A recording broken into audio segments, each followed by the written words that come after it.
Hey guys, what's going on? Welcome to my channel, Hairlicious. If you guys are new, please make sure to subscribe so that you guys are updated on hair loss treatment topics, as well as updates pertaining to my second hair transplant in progress. Also, check out my website at HAIRLICIOUSLY.com to grab your microneedling device, which is scientifically proven to stimulate hair growth, my low-level laser therapy cap, DHT blocking shampoo and serum, vitamin supplements, and a few other products for those who are suffering from hair loss. So lately, I really haven't been able to post a lot of videos as much as I'd like. I've just been busy with everything. My mom and sister came to visit me from California, so I spent a few days spending time with them. I was also busy just getting things settled into the new house. I probably spent the last 3 to 4 days just painting one of the rooms for my daughter. We did one side pink and the other 3 sides and the ceiling white. So hopefully once she is born, she's going to really like her room. We purposely chose this room because it had the most windows and the most sunlight coming in, and it also had a mini walk-in closet. And let me tell you, painting is actually a lot harder than it actually looks. And I'm not sure if I actually share this, but we decided to name her Arden. I pretty much came up with the name since I thought it sounded pretty unique and pretty, and my wife and the other family members seemed to really like it. So we're sticking with Arden for now. We also wanted to give her a Korean name, and my sister suggested that we call her Rael. So as of now, her full name is going to be Arden Rael Kim. Let me know what you guys think of the name, and if you guys have any good suggestions for a Korean name or an American name, let us know, because it really hasn't been set in stone. And my wife just hit her week 31, so we are slowly approaching the due date. Arden is going to be our first child, and we're pretty excited and pretty nervous at the same time. So hopefully I'm still going to be able to balance between creating hair content for you guys while being a dad and working full time. So wish me a lot of luck. Now, there's been a lot of content that I obviously wanted to cover, but there always doesn't seem to be enough time, or I'm always busy with something. But today I did manage to squeeze in some time to do a video update on what's happening with my life.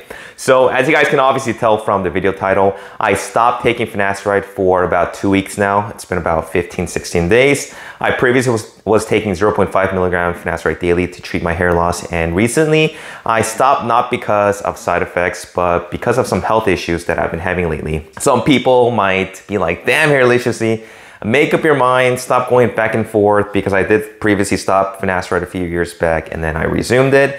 But this time I do have a legit reason why I stopped Finasteride for the past couple weeks.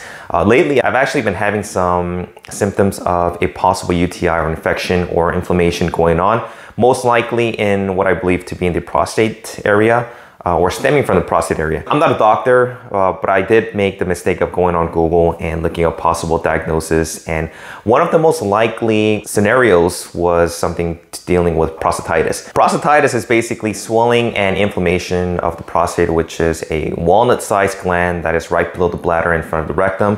Some of the symptoms that I've been having is frequent urination, discomfort when sitting kind of like in between the rectum and the scrotum area, tailbone pain, back pain, some slight discomfort when urinating. So I will be seeing a urologist to get a proper diagnosis today, later this afternoon. But if you guys have any symptoms that I have, do share, because I figured the majority of my viewers are males and pertain to hair loss.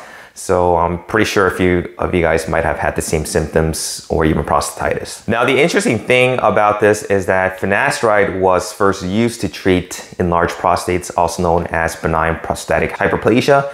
This is a common condition that a lot of older men get as they age, and doctors have been prescribing patients 5 milligrams of Finasteride to treat enlarged prostates.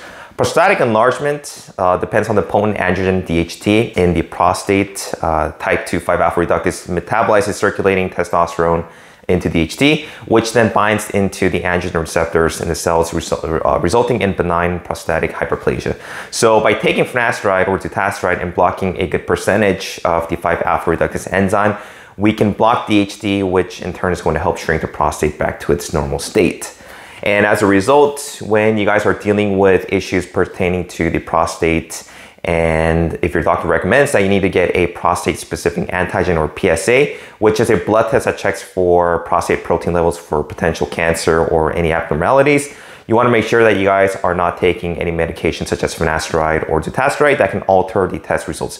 There are multiple studies that I did find online that did show the relationship between taking Finasteride and the prostate-specific antigen. Basically, if you get PSA blood work done while taking finasteride, studies show that finasteride typically decreases the serum prostate-specific antigen levels by about 50%.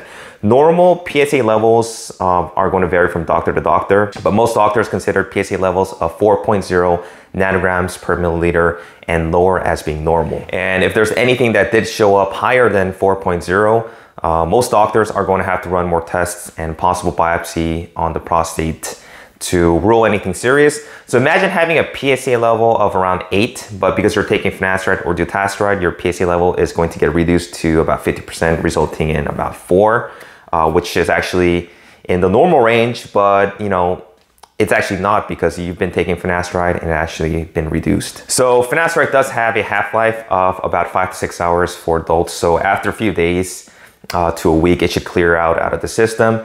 But to be on the safe side, I gave it 2 weeks and stopped taking finasteride so that if my doctor recommends me that I do get PSA blood work, there wouldn't be any inaccurate readings. And at this point, I don't know if I'm going to be needing any blood work for the, for the prostate specific antigen.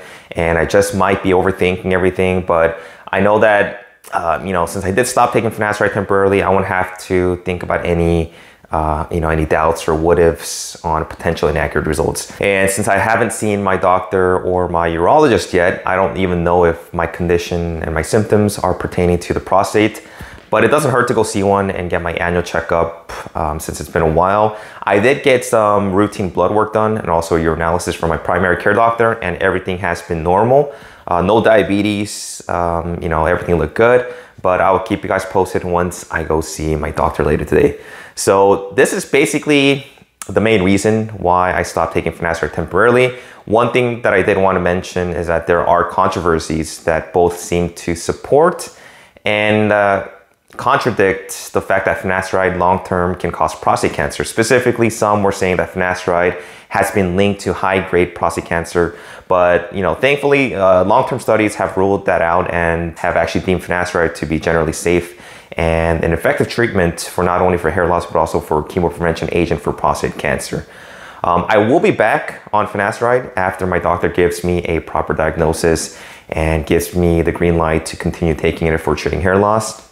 You guys already know that I am a strong advocate when it comes to finasteride or dutasteride in treating hair loss and hair loss prevention. And I've been taking it for a few years with no side effects, thankfully.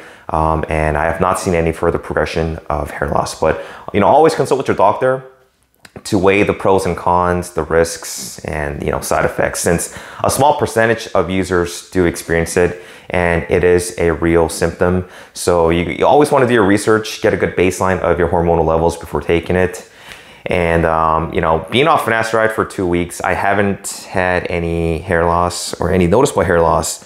It might be a little bit too early, but you guys know my case. My case hasn't been that severe. I don't have a severe case of hair loss where if I stop taking, finasteride or anything like that, it's going to drastically start falling out. I also need to give you guys an update for my month 8 in a few days, so stay tuned for that. But this is how the hair's looking so far. It looks pretty good, and I'm super happy with how the results have been coming out.